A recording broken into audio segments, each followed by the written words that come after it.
welcome to Local Heroes from the Mersey Ferry leaving Liverpool. This week, all my heroes come from the northwest of England.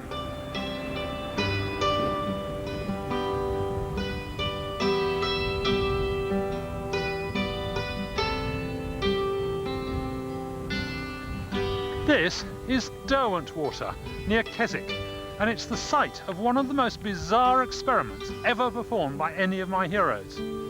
He wasn't exactly the most brilliant scientist of all time, but he did take a serious interest in salt, and he calmed these troubled waters. His name was William Brownrigg. William Brownrigg was a doctor, living and working mainly in Whitehaven, and he was typical of many 18th century scientists. At that time, science certainly wasn't a full-time profession, so being a doctor or a vicar was a useful starting point. While he was at Whitehaven, Brownrigg got interested in the problems caused by gases in mines, and he arranged to have the highly inflammable fire damp pumped straight into his house for experiments. It sounds a bit dangerous to me. This is Ormathwaite Hall near Keswick, which was where Brownrigg spent the last part of his life. He rose to national fame when he wrote a treatise about salt. Salt was vitally important, not just because of its taste, but because it was the only thing they had to preserve meat and fish, because fridges hadn't been invented then. So it was important to have loads of good salt. And the best salt came from the continent, from France and Spain and Portugal, where they took seawater and they evaporated off the water using the heat of the sun. But unfortunately, we kept being at war with those places, and so we had to make our own. And the way they made salt in Britain was like this. They took salt water either from the sea or just brine they found underground, and they heated it up in great saucepans. And you can see that's what I'm doing here, and I've got some nice crystalline salt coming out on the edge. But in the middle, it still looks absolutely horrible. And Brownrigg, who conducted an extensive series of experiments in this very room, this was his laboratory, said that he found British salt was contaminated by seeds, sperm, and the innumerable excrements of plants and animals. And what's more, in order to get it to crystallise better, they actually added some disgusting things, including dog fat. So, well, I wouldn't want to sprinkle that on my chips. Brownrigg's thoroughly scientific approach was very impressive. It was this work that alerted the scientific world to the Cumbrian doctor's existence. Many great scientists made a point of stopping off in the lakes to see him. One of the most amazing incidents of Brownrigg's life happened right here on Derwent Water. He came out rowing here with a local vicar, the president of the Royal Society, and the American diplomat and scientist Benjamin Franklin, who'd come all the way over to see him. And together they investigated the effect of oil on troubled waters. As a scientist, Benjamin Franklin was famous as the man who had shown lightning was electric by flying a kite on the end of a wire during a thunderstorm. You've probably heard about pouring oil on troubled waters. Well, the effect was actually described by the Roman writer Pliny the Elder about 2,000 years ago, but Benjamin Franklin thought it was all nonsense. However, one day he was travelling in a convoy of ships, and he noticed that the wake of just one of them was much, much smoother than all the others, and he asked why, and they told him, oh, the cooks have just discharged a whole lot of greasy water out of the scuppers. And that set him wondering, and he began to collect anecdotes. He found out that Bermudian fishermen who want to spear fish used to pour oil on the water, and then they could see the fish to spear them. And also that Portuguese clam divers took olive oil in their mouths when they dived underwater, and when they were way down they would let it go and the olive oil rose to the surface, smoothed the surface, and then the light came in much more evenly and the divers were able to see the clams on the bottom. So in 1772 they came out and rowed on Derwent Water, and what they did was to find a patch of troubled water in the middle of the lake, and then they took just a little bit of olive oil, and I'm going to take a teaspoonful of this very best biodegradable olive oil. I was a bit worried about polluting the place, but it's only a teaspoonful, and the National Trust have given me permission, so it must be all right. And they laid it very, very gently in the water, like that. And you can see that very quickly it spreads out, and round the edges you get the most beautiful coloured fringes.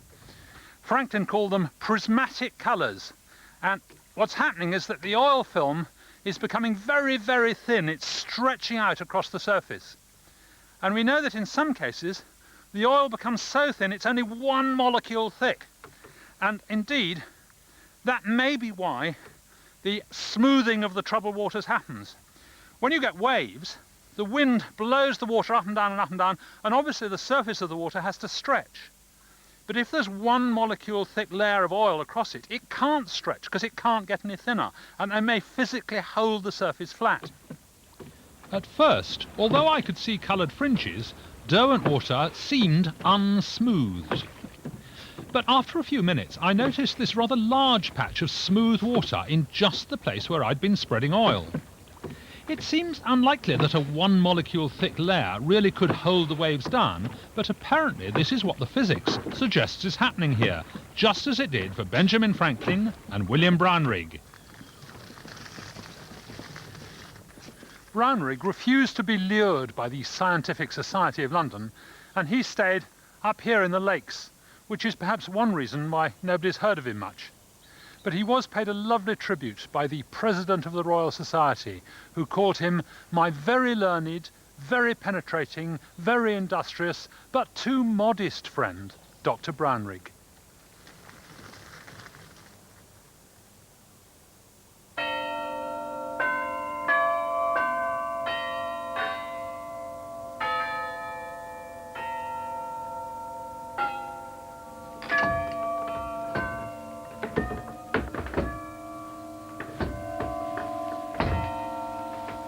This is St Michael's Church at Much Hoole near Preston, and I've come here because it was this very building that almost prevented my next hero from making the most important discovery in the whole of British astronomy.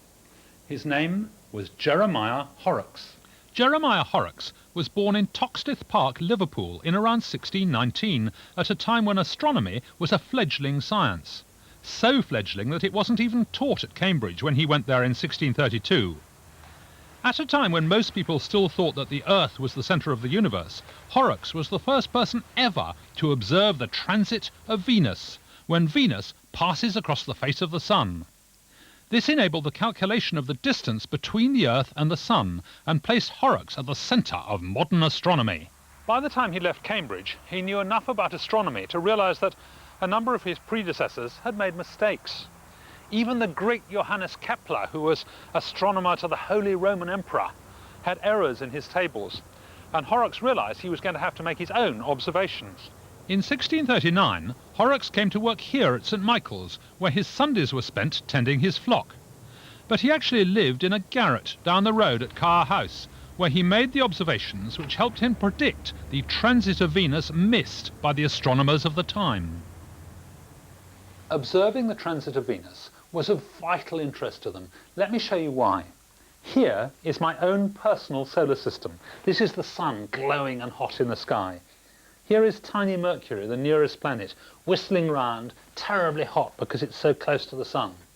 Then comes Venus, all white and beautiful, but actually those white clouds are sulfuric acid, so it wouldn't be a nice place to land. Next out is Earth, where we all live. And then, way out here, is Mars, the red planet. So here is the inside of the solar system. Now all these planets travel round and round the Sun at varying speeds, and the closer they are in, the faster they go. So Mercury goes round and round, Venus goes steadily round like this, a bit faster than the Earth, and every now and then catches up the Earth.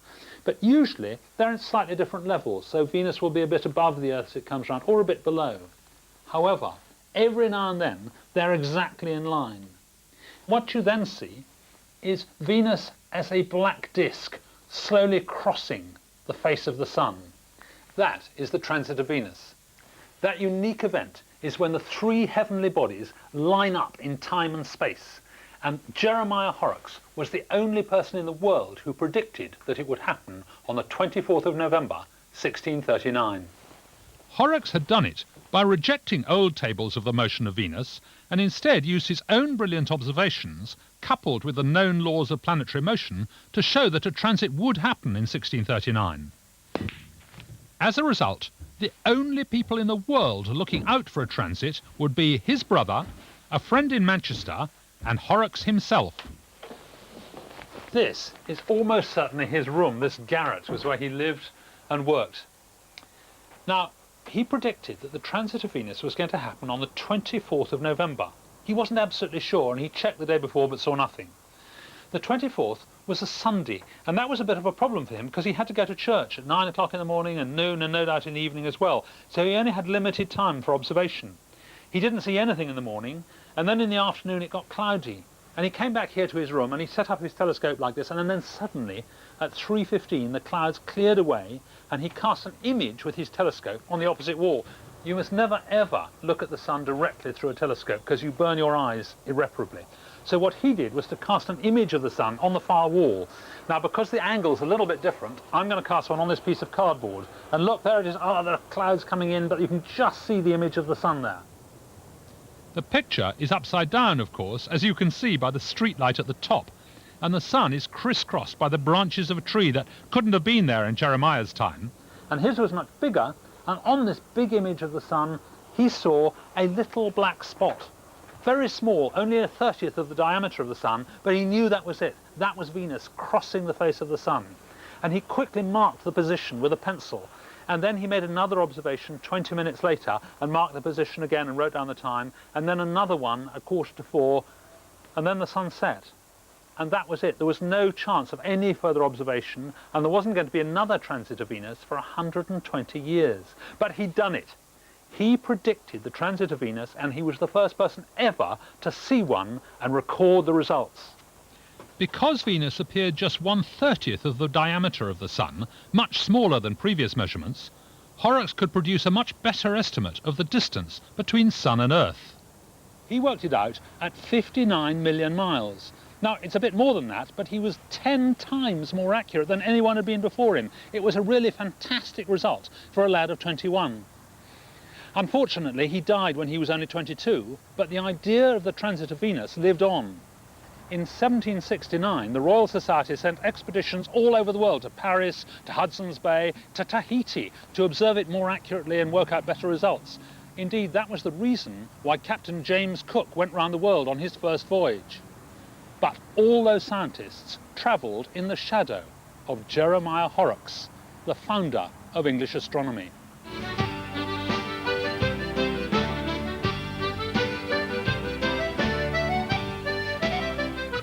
This is Bidston Hill. In the days before radio, this place played a vital part in communications, because ships would come in towards Liverpool and the reps would be waiting here on Bidston Hill, and the moment they saw their company ship, they run up the company flag up one of the flagpoles that were right here on the hill. And then the merchants over in Liverpool could see the flags, and they'd know the time was right to rush down to the docks. And one thing that everybody involved in shipping really needed to know about was the tide. My next hero came to live and work right here on Merseyside and became the world expert on the tides. His name was Arthur Doodson. Doodson wanted to be a teacher, but unfortunately he went deaf when he was 19 and had to give up the idea of teaching. But he was very ingenious and designed and built his own hearing aid, which he carried around with him in a briefcase.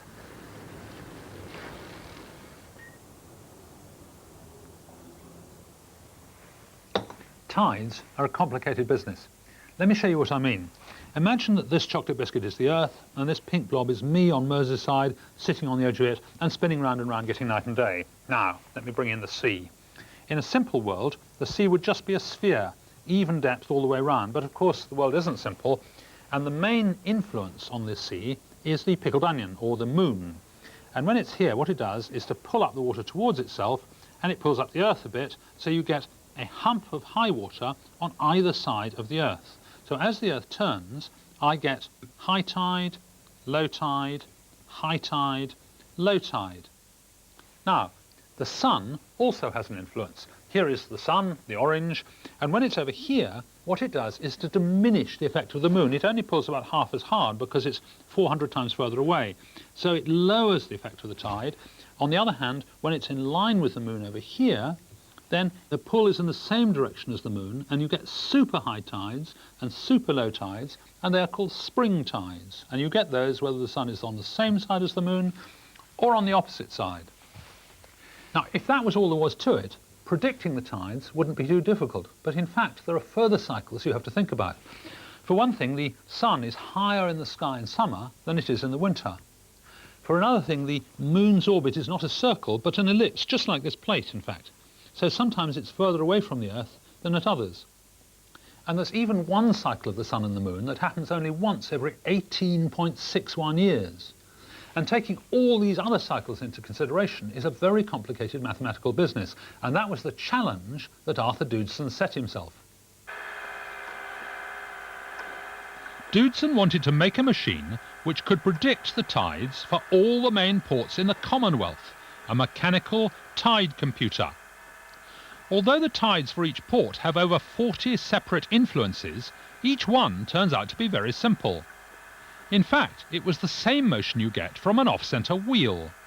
By driving wheels at different speeds and setting each a different amount off-centre, he could reproduce all the constituents of the tides. This up and down movement here of this pulley represents the influence of the moon, which is very considerable.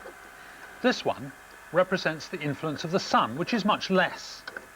This one represents the fact that the sun gets higher in the sky and lower in the sky, and this one at the end represents the fact that the moon is sometimes further away from the Earth and sometimes closer. Now, to add up all those separate movements, even though they're all going up and down separately all the time, he simply put a bit of wire over and under and over and under and over and under and over and under, and so in the end this bit of wire carries the sum of all those separate movements at any one time. Fix a pen on the end and the machine simply draws a line representing the height of water in the harbour.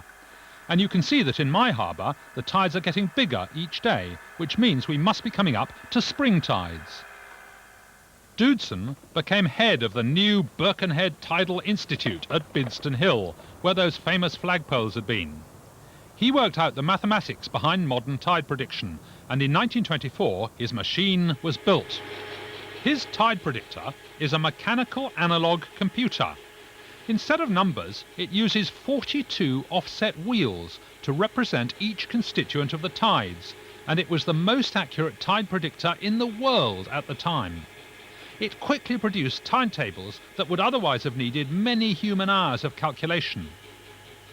Until the 1960s, the machine was operated by Arthur's daughter-in-law, Valerie Doodson.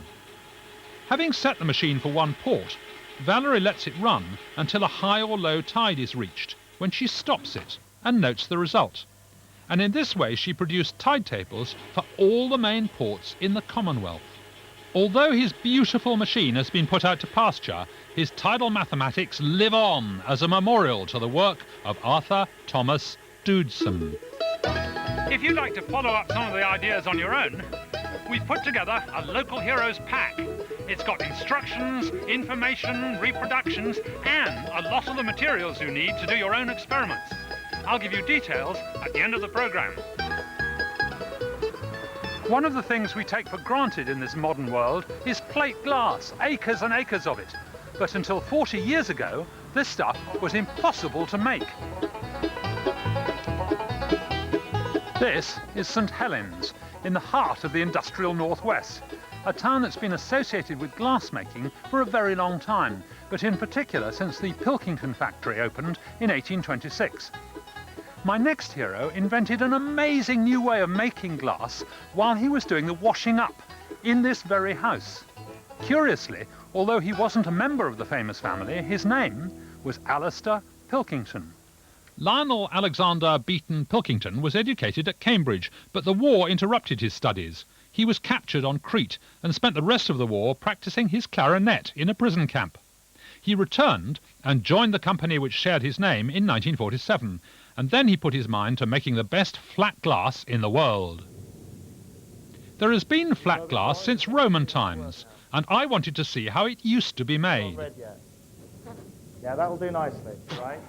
At this glassworks in Ambleside, they make glass the old-fashioned way, and I was surprised to find that flat glass starts life as a bubble, just as if you were making a vase. You then open the bubble out into a bowl. Okay, bring it out now. As the glass emerges red hot from the furnace, you have to spin it very fast to make a flat sheet. The idea is to avoid touching the glass surface. This fire finish makes the glass smooth and clear. And here's the final result.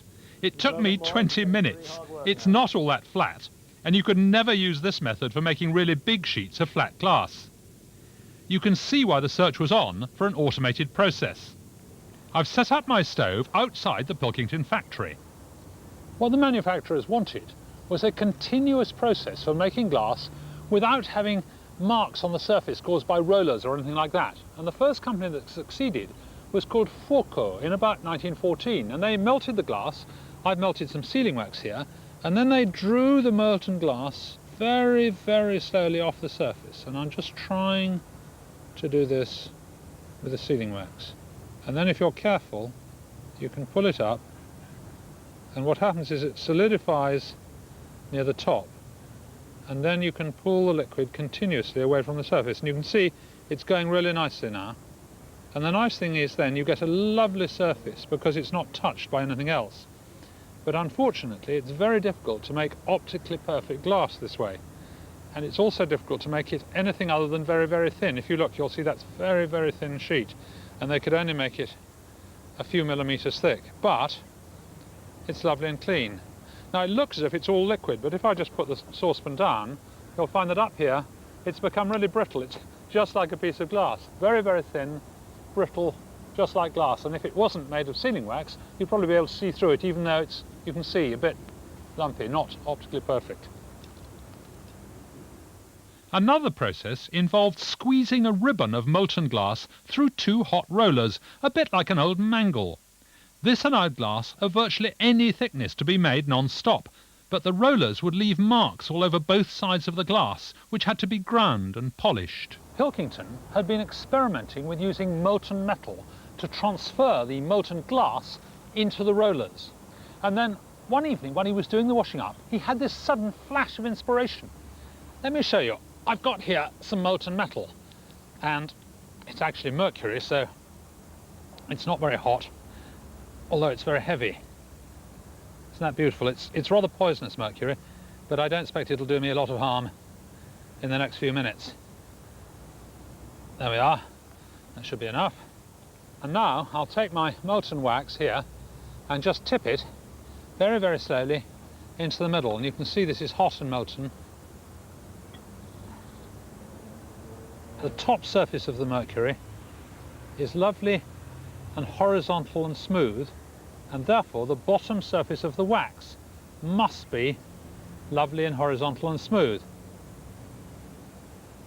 Now that should give me a lovely smooth sheet of float wax. Now let me just pick it up with these pliers, and look at that, absolutely fantastic. It's smooth as anything on the top. It's really beautiful.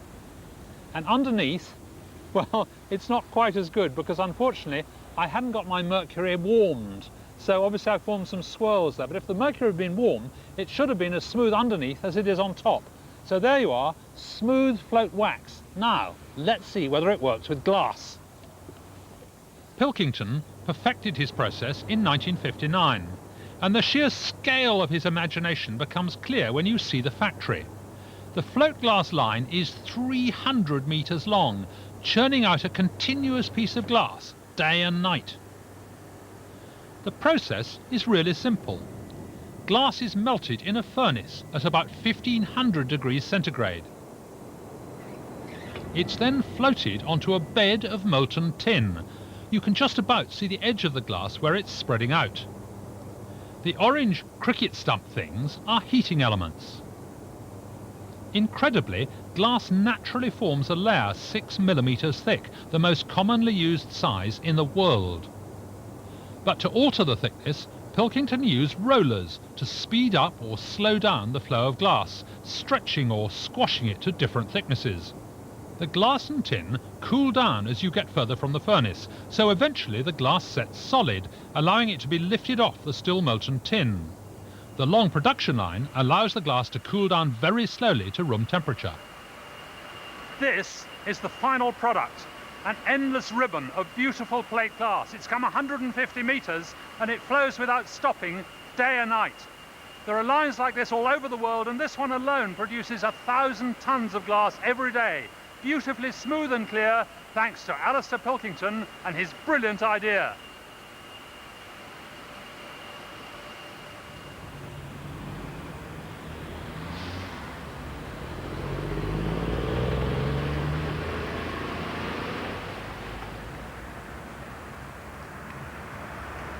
This is the very heart of Liverpool. I've just come from Lime Street Station. This is the Adelphi Hotel, and that is Copperas Hill. And I've come here because my next hero was born in a house just up there behind the Adelphi Hotel. He wasn't exactly a brilliant engineer, but he inspired generations of future engineers because he invented Meccano. His name was Frank Hornby. Frank worked for his father, a provisions dealer. He married Clara Godfrey in 1887 and by 1890 had 2 sons. It was with his boys, Roland and Douglas, that he started tinkering with toys. As the boys grew older, he had to come up with more stimulating toys to satisfy their interest. This is Quarry Brook at Maghull, north of Liverpool, which is where Frank came to live. He got fed up with making all these models from scratch every time and decided he ought to try and make them from interchangeable parts. And what he came up with was this metal strip drilled with a hole every ½ inch. He reckoned with some of these and some nuts and bolts, he could make practically anything. By 1900, Hornby had made a range of parts large enough for him to consider marketing them as a constructional toy. He was earning only 25 shillings a week at the time, and in 1901 he had to borrow £5 to lodge a patent application. It was to be known as Mechanics Made Easy.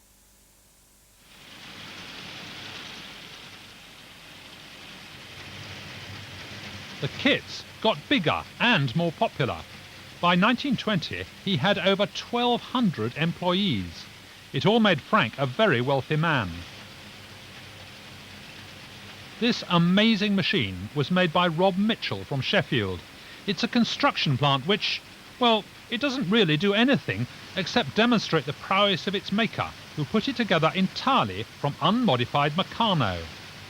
Frank branched out into model trains in 1920 and dinky cars in 1934, and he became MP for Everton. But for me, there's no doubt about his finest achievement. I love this stuff. In fact, when I was 11 years old, I won my school holiday hobbies competition by building a Meccano clock. It kept absolutely perfect time for nearly a minute, and then you had to give it a little push because all my axles had got rather bent. I never had the imagination to design anything like this, but I have to take my hat off to Frank Hornby, the man who made not only a lot of money, but also a lot of small boys of all ages very happy.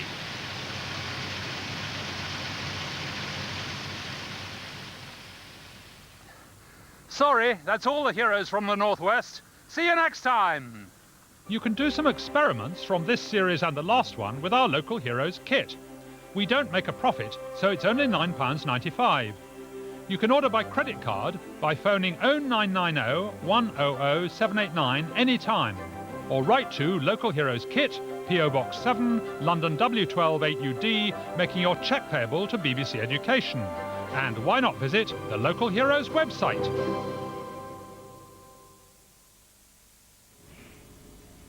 There's been such a large demand for the kit that it's being reprinted, so if you've already requested one, there might be some delay, but we hope to get one to you soon. And that was the last in the current series. More local heroes next year.